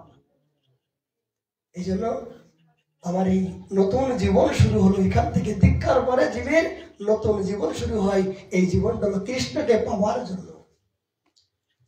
তিনি মনে করেন ও এত বড় রহস্যপূর্ণ।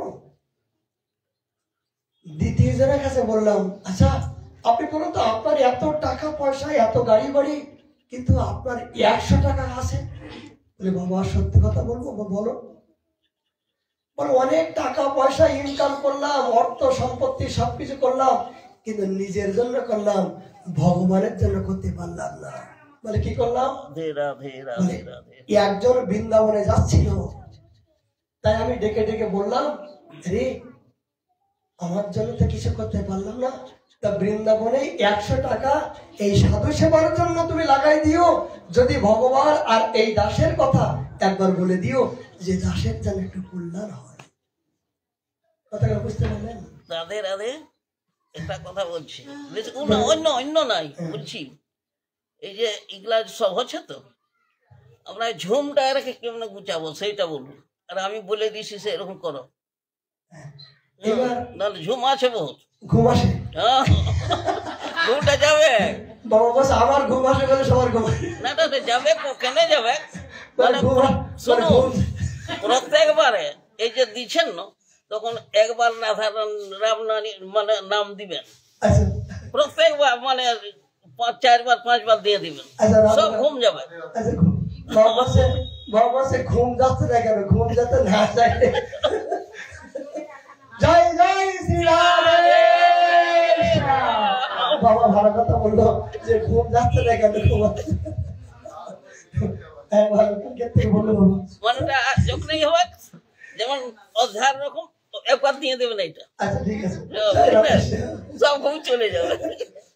ঠিক আছে।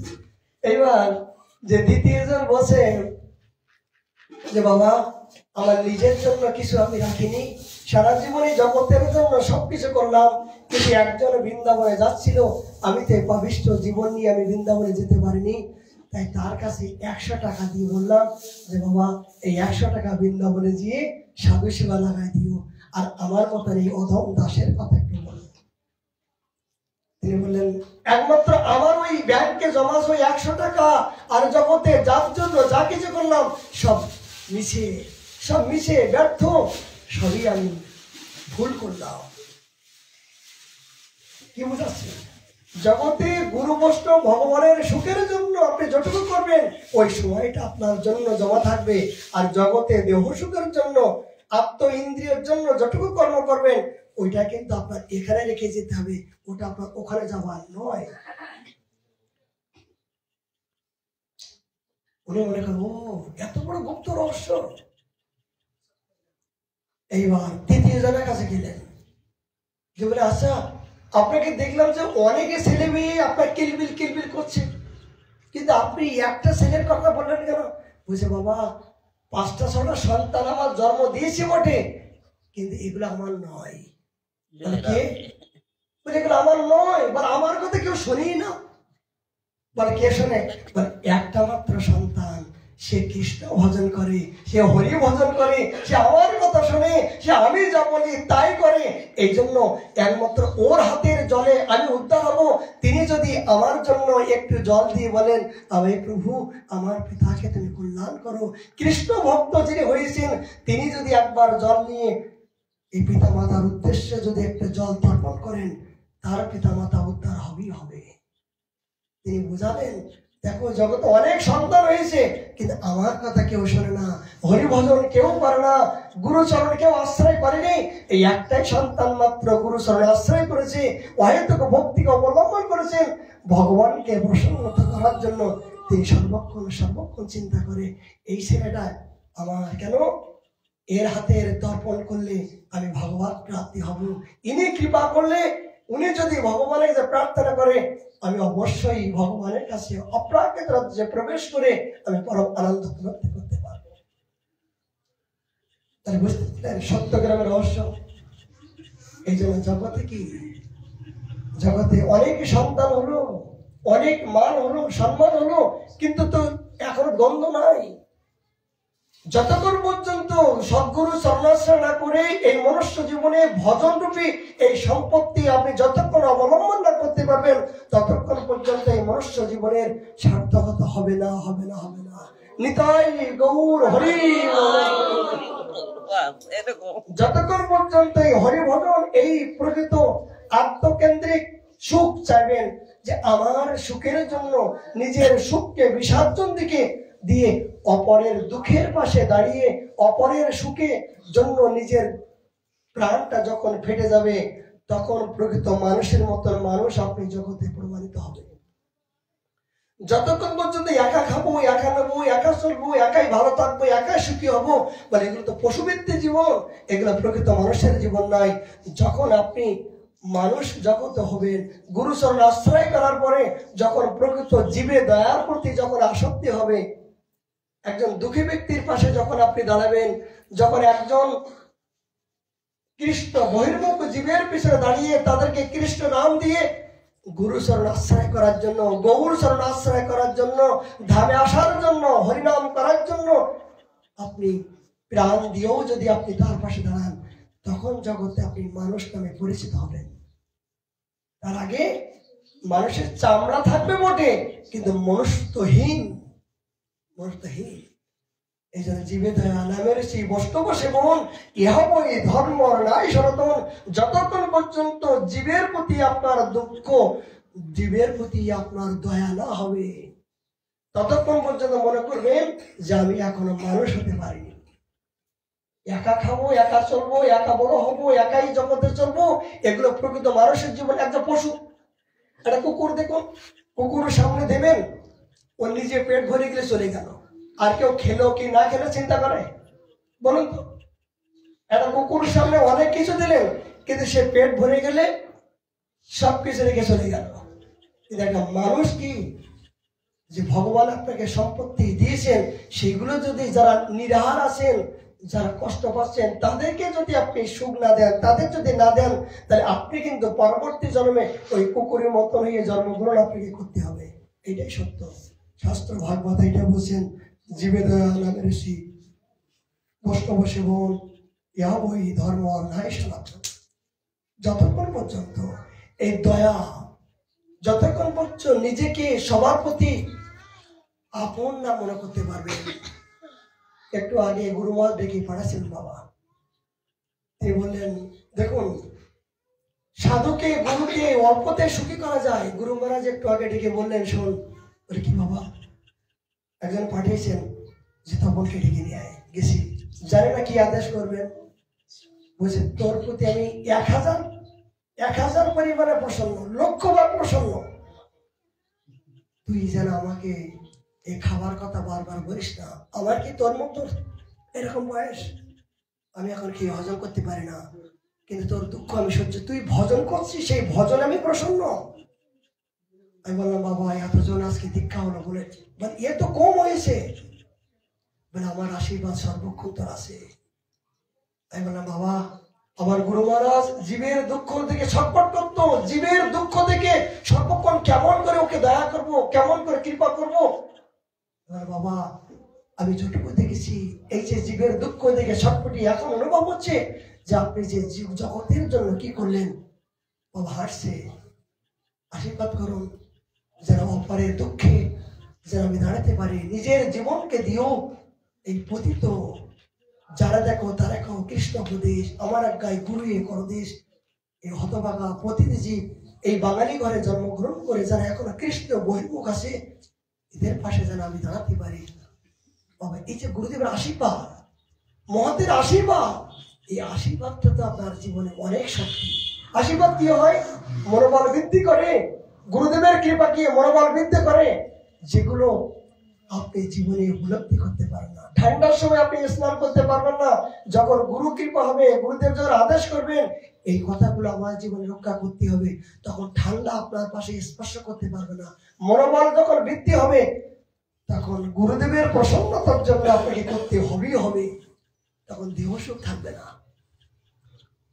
এই জন্য গুরু তত্ত্ব যে কি তত্ত্ব, যখন ভজন করবেন তখন বুঝবেন পেয়েছিলাম, অনেক কষ্ট করে পেয়েছিলাম, সদ্গুরুদেব পেয়েছিলাম, আর হবে না, এই জীবনে আর পাবো না সদ্গুরুদেবের সেবা।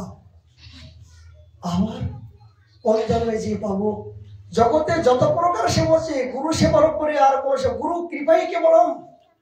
জগতে অন্যান্য কৃপা সেগুলো ক্ষণস্থায়ী, কিন্তু গুরুদেব যদি তার প্রতি প্রসন্ন হয়ে যায়, সেই কৃপায় জগতে ব্রহ্মাণ্ড তারিতে শক্তি ধরে জনে জনে এ বেদ ও পুরাণে গায়ে বসে। মহাপ্রভু কৃপা হলে আমরা আগামীকাল আবার 4টার সময় হরি কথা পরিবেশন করবো। আজকের মতো বিশ্রাম নিতাই গৌর হরি। এটা ছাড়বেন না, আপনার কথা ব্যাখ্যা করবো। তবে মারা সব চৈতন্য মাঝে মাঝে নিদ্রা দেবীকে একটু সম্মান করতেন না। জয় জয় নিত্যানন্দ দ্বৈত গৌরাঙ্গ, জয় জয় নিত্যানন্দ দ্বৈত গৌরাঙ্গ, নিতাই গৌরাঙ্গ, নিতাই গৌরাঙ্গ, নিতাই গৌরাঙ্গ, নিতাই গৌরাঙ্গ, জয় জয় নিত্যানন্দ দ্বৈত গৌরাঙ্গ, জয় জয় নিত্যানন্দ দ্বৈত গৌরাঙ্গ। মোহন বৃন্দাবন চন্দ্র জয় জয় শ্যামসুন্দর শ্রীনগরমোহন বৃন্দাবন চন্দ্র জয় রাধা রমণ রাজবিহারী শ্রী গোকুল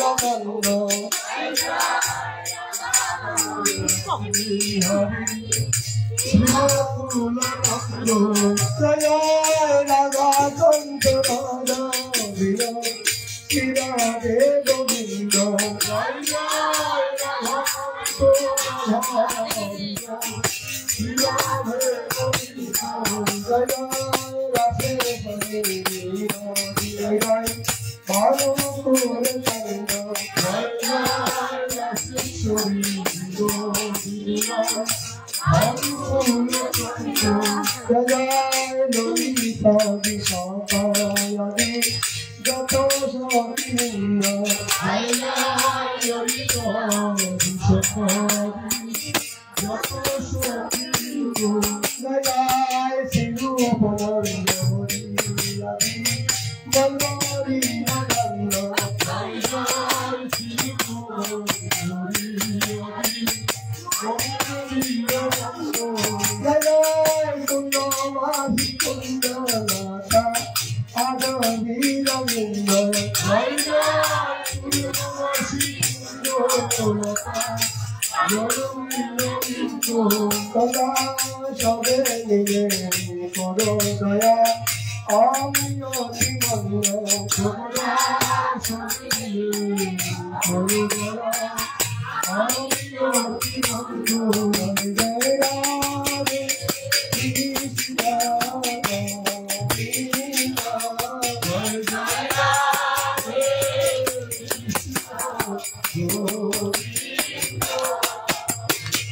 শ্রী গৌরাঙ্গ নিত্যানন্দ শ্রী অদ্বৈত চন্দ্র গদাধর শিবাচারি গৌরভক্ত শ্রী কৃষ্ণ